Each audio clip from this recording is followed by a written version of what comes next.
Europe 1, il est 5h42. Alexandre Lemaire, votre invité ce matin est le docteur Jérôme Pinault, médecin du sommeil et cofondateur de Somnologie, Institut des troubles du sommeil à Paris. Bonjour docteur Jérôme Pinault. Bonjour. Avec cette canicule historique, les records de chaleur tombent de jour en jour. Après mardi, ce mercredi est devenu à son tour la journée la plus chaude jamais enregistrée en France. Cette journée de jeudi pourrait encore enfoncer ce record. Ça va continuer, nous dit-on, au moins jusqu'à la fin de la semaine. Alors évidemment, dans ces conditions, comment dormir? Des millions de logements sont devenus invivables. Pour passer des nuits convenables malgré cette chaleur, ma première question pour vous, vos conseils pratiques que vous voulez donner aux auditeurs d'Europe 1, docteur Pinault? Alors, il y en a plusieurs et effectivement, ils vont être intéressants à être mis en place. Pourquoi on dort mal quand il fait chaud? Parce qu'en fait, pour dormir, on a besoin que le corps se refroidisse, d'accord? C'est ça qui permet un bon sommeil et d'avoir moins de réveil. Et là, à cause de la chaleur, on ne peut plus assurer ce mécanisme-là. Donc, les gestes qui vont être vraiment importants, premièrement, ça va être dans la journée, on va fermer tous les volets, les fenêtres, les rideaux pour ne pas laisser entrer la chaleur. À l'inverse, le soir, on va ouvrir tout ça pour essayer de créer des courants d'air et essayer de rafraîchir dans la mesure du possible l'environnement dans lequel on va dormir. Et ensuite, ce qu'il va falloir faire, du coup, comme je vous le disais, c'est essayer de faire refroidir le corps. Alors, comment on fait? On peut utiliser un ventilateur avec pourquoi pas une bouteille d'eau congelée devant pour rafraîchir l'air. La douche tiède, oui, avant de se coucher, ça va permettre de refaire baisser la température. Et on va aussi faire attention à l'environnement avec une literie qui soit légère, une tenue adaptée, voire très légère. Hein. Et avoir tout nu, tout simplement, hein, quand on a très chaud. Et pourquoi pas? Oui. Et pas pour les enfants et les bébés. Ça, c'est il faut faire attention. À jamais. Et en tout cas, pas trop découvert. Oui. Et ensuite, effectivement, il faut aussi, surtout pendant la journée, bien penser à s'hydrater progressivement tout au long de la journée pour pas se retrouver déshydraté la nuit et générer encore plus de réveil. Bon, pas mal de choses dans ce que vous nous dites, docteur Pinault. D'abord, je vous ai entendu parler de douche tiède. Ça veut dire pas de douche froide. Non, exactement. La douche froide, c'est un faux ami. C'est-à-dire qu'en fait, vous allez créer un choc de température dans votre organisme et le corps va du coup générer de la chaleur pour essayer de se réchauffer. Donc vous allez avoir une sensation agréable au moment de la douche, mais en revanche, après, vous allez produire de la chaleur et donc vous allez avoir l'effet inverse de ce que vous voulez. Donc il faut la douche tiède, le réglage, c'est qu'il faut pas avoir la sensation de froid soi-même en se disant comme un bloc de glace qu'on se mettrait sur la nuque. Exactement. Ouais. Le ventilateur, alors le ventilateur, intéressant aussi, est-ce que c'est une bonne idée ou pas de le laisser tourner toute la nuit dans la chambre à coucher? Alors oui, sauf si l'air est trop chaud, où là ça va brasser de l'air chaud, ça va avoir moins d'intérêt, mais oui c'est intéressant. Attention, on met pas un ventilateur sur un jeune bébé ou sur un jeune enfant, parce que lui il va avoir tendance à se déshydrater, et donc on peut créer une situation médicale critique. Les autres pièges à éviter, alors vous avez dit pas de douche froide en effet, l'alcool on évite évidemment. Tout à fait.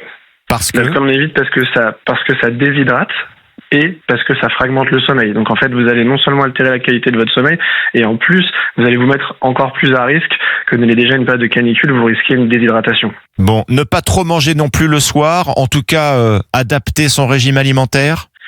Ouais, plutôt un dîner léger, pas non plus trop frugal, sinon on va pareil se réveiller parce qu'on a faim, et penser à des aliments assez simples à digérer et riches en eau. Je pense à des salades ou des fruits, des légumes, des aliments simples. Alors pas trop frugal justement. Quel est l'exemple type du bon dîner en période de canicule, docteur Pinault?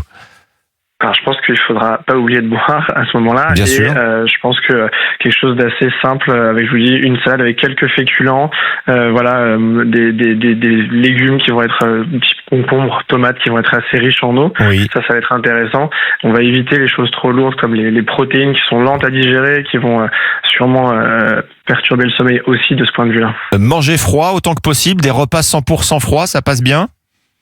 Alors c'est bien, attention pareil, pas les glaces par exemple, parce que les glaces vont avoir le même effet que les verres d'eau là vous allez contrarier pas mal d'auditeurs, docteur Pinault. Oui, je crois.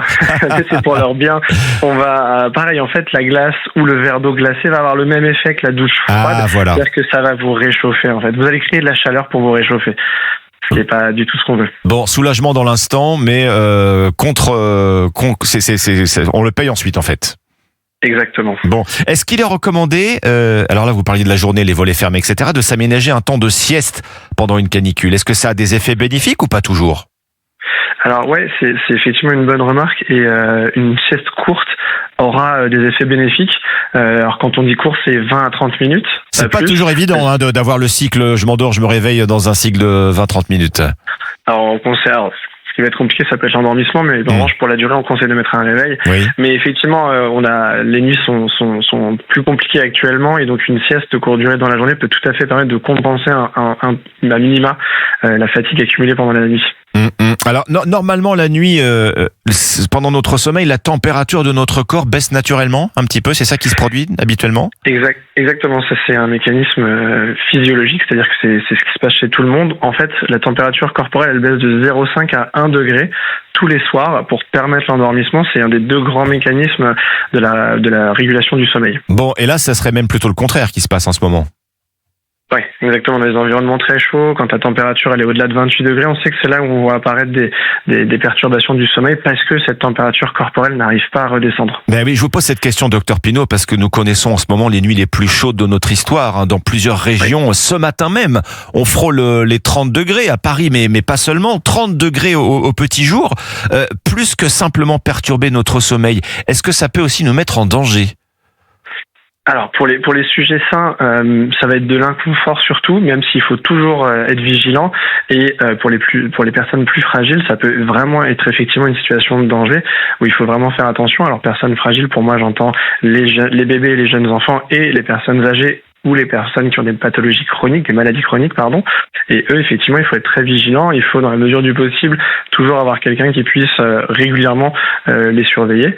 Et après, encore une fois, même dans les populations saines, quand on a des situations extrêmes comme ça, il faut vraiment faire attention, éviter l'exposition au soleil, éviter l'activité physique au soleil, ça c'est sûr, et bien s'hydrater pour tout le monde. Je pense que ça, c'est un message majeur. Bon, autrement dit, on vous écoute, quand on parle de vigilance rouge canicule, ça signifie que c'est une vigilance 24 heures sur 24, en réalité, qu'il faut observer. Autre chose, alors, docteur Pinault, nous traversons ainsi les jours les plus longs de l'année, ce qui veut dire les nuits les plus courtes. Il y a donc une combinaison qui joue contre nous. L'air n'a pas le temps de se rafraîchir, et puis avec la luminosité tardive, on a tendance encore à retarder l'heure de l'endormissement. Oui, c'est vrai. La lumière, c'est un des principaux facteurs de l'éveil, et donc plus on est exposé, en plus comme on va mal dormir, on va se réveiller plus tôt, on va potentiellement aller dehors, on va s'exposer beaucoup à la lumière, et donc c'est vrai que ça va effectivement aller un peu à l'encontre aussi de notre sommeil. Je vois cette étude publiée dans une revue qui s'appelle One Earth qui a montré que chaque habitant de la planète, alors là, perdait en moyenne 44 heures de sommeil par an en raison du réchauffement climatique. Ce déficit pourrait monter à près de 60 heures d'ici à la fin de ce siècle. Ça veut dire, si on fait la conversion, 7 à 8 nuits blanches par an. Ça veut dire quoi pour notre avenir là qui se profile? Un manque de sommeil chronique? Alors le manque de sommeil chronique, il existe déjà. On sait qu'en France, on dort 1h30 de moins qu'il y a 50 ans. D'accord, donc ça c'est une étude assez récente là qui nous explique ça, et puis oui effectivement ça va. De toute façon le sommeil c'est fondamental dans l'équilibre, et là d'avoir ces périodes caniculaires qui vont perturber notre sommeil, ça va avoir un impact, puisque le manque de sommeil ça peut avoir un impact sur la santé cardiovasculaire, sur la santé mentale, ça peut déséquilibrer ou en tout cas aggraver une pathologie chronique. Donc le sommeil c'est quelque chose de fondamental, et les canicules nous aident pas dans ce sens-là. Docteur Pinault, je vous remercie pour tous vos conseils pratiques ce matin, médecin du sommeil, cofondateur de l'Institut Somnologie. Merci d'avoir été avec nous ce matin sur Europe 1. Merci à vous.